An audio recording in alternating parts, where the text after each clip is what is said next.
Miremos un poco para atrás, decía. Antes tardamos millones de años en crear un pulmón, ahora el cerebro tiene que responder en un instante. Y es lo que hace. Da una respuesta solución biológica.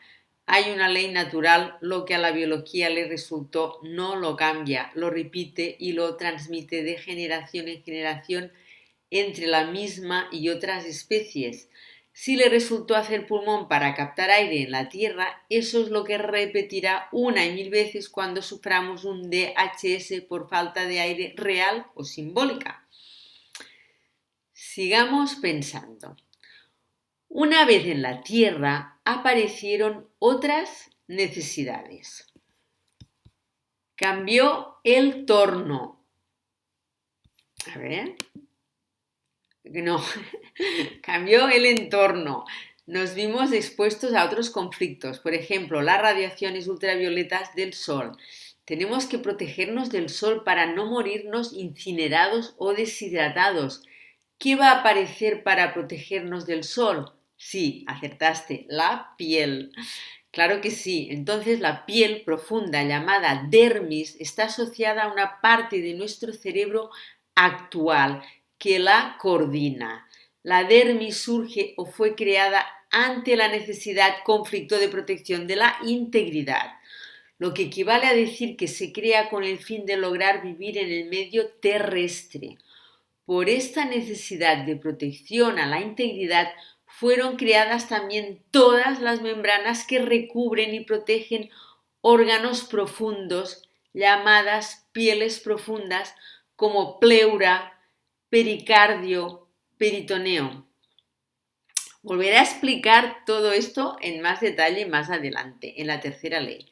Pero la idea es que vayas comprendiendo que cada célula de nuestro cuerpo que conformará en grupo nuestros órganos fue creada en respuesta a una necesidad vital, respondiendo a un conflicto biológico, es decir, con un fundamento, un porqué y un para qué. Nada en nuestro cuerpo tan perfecto fue creado sin sentido, ni antes ni ahora. Ya estamos vislumbrando la tercera ley. Vamos a ella. Antes quiero agregar otro concepto para cerrar una idea que venimos desarrollando. Nuestro cerebro biológico puede dividirse evolutivamente a grandes rasgos en dos partes. Por eso el Dr. Hammer va a hablar de cerebro antiguo y de cerebro nuevo, es decir, necesidades que fueron más básicas y primarias y luego necesidades de seres más evolucionados. Recuerda que dije que a medida que evolucionamos, nuestro cerebro fue evolucionando también. Para nuestra biología, evolución es sinónimo de adaptación. Ante determinadas necesidades o exigencias del entorno, fue y es necesario adaptarse para sobrevivir, atender las propias necesidades y continuar evolucionando.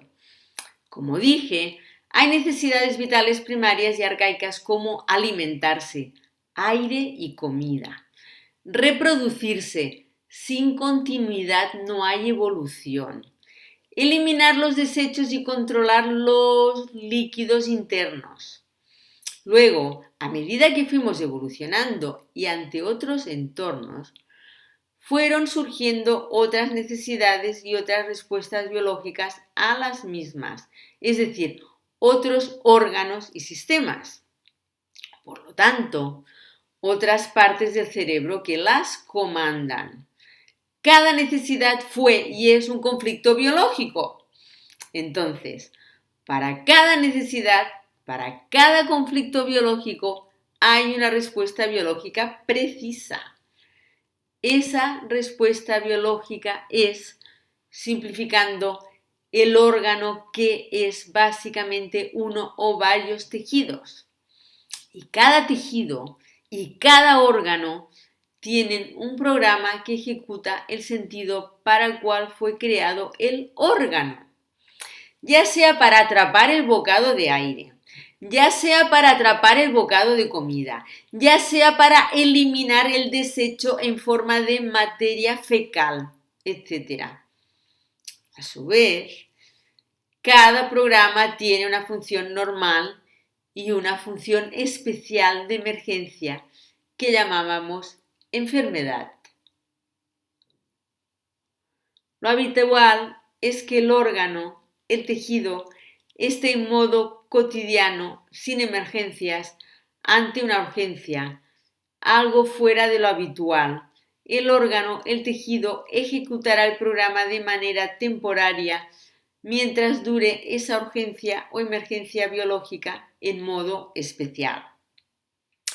Cuando se esté ejecutando el programa especial enfermedad y dependiendo de la capa embrionaria de la que derive el órgano en cuestión, en la etapa de conflicto activo podrán suceder dos cosas: que aumente o disminuya la función, o bien que haya un crecimiento celular, una proliferación o una masa, lo que llamamos tumor, o una degradación celular, un hueco, lo que llamamos úlcera.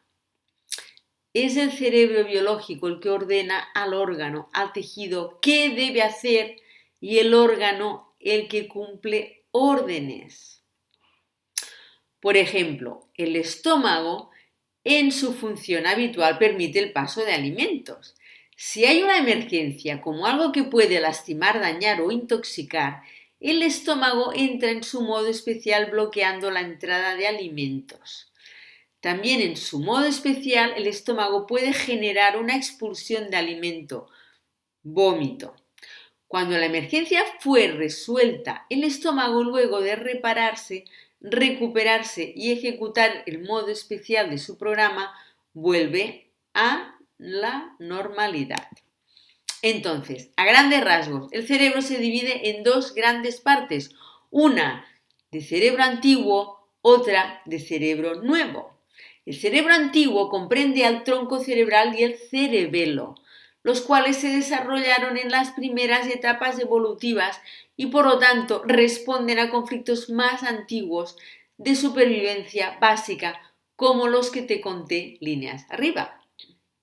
El cerebro nuevo comprende a la corteza cerebral y a la médula cerebral, que son estructuras que se desarrollaron en etapas evolutivas posteriores, más nuevas, y por lo tanto responden a necesidades o conflictos más evolucionados.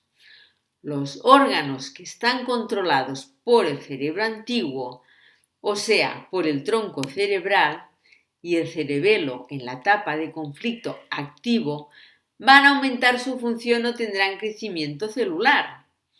En la etapa de reparación o PCL, van a disminuir la función o tendrán disminución celular, destrucción celular. Por el contrario, los órganos controlados por el cerebro nuevo, corteza cerebral y médula cerebral operan al revés. En la etapa de conflicto activo van a disminuir su función o van a ser degradados. Y en fase de reparación o PCL normalizarán su función o rellenarán los huecos y se agrandarán. Es decir, en la etapa de conflicto activo de la enfermedad presentan una ulceración, necrosis, atrofias musculares, parálisis, disminución de la función o de la estructura. Luego, en la etapa de reparación, reactivan esa función para tender hacia su normalización, como así también tendrán una multiplicación celular, proliferación o aumento celular. De estos tejidos se trata cuando hablamos de tumores de relleno. Son los tumores que aparecen en la etapa de resolución de conflicto, como pueden ser el cáncer de cérvix, el de ovarios, el de testículos, el cáncer ductal de mamas, el epidermoide bronquial de pulmón, los sarcomas, los linfomas y las leucemias, entre otros. En este caso, ese incremento celular va a estar rellenando esa úlcera que ya se creó con sentido biológico en el periodo anterior y que ya no se necesita más.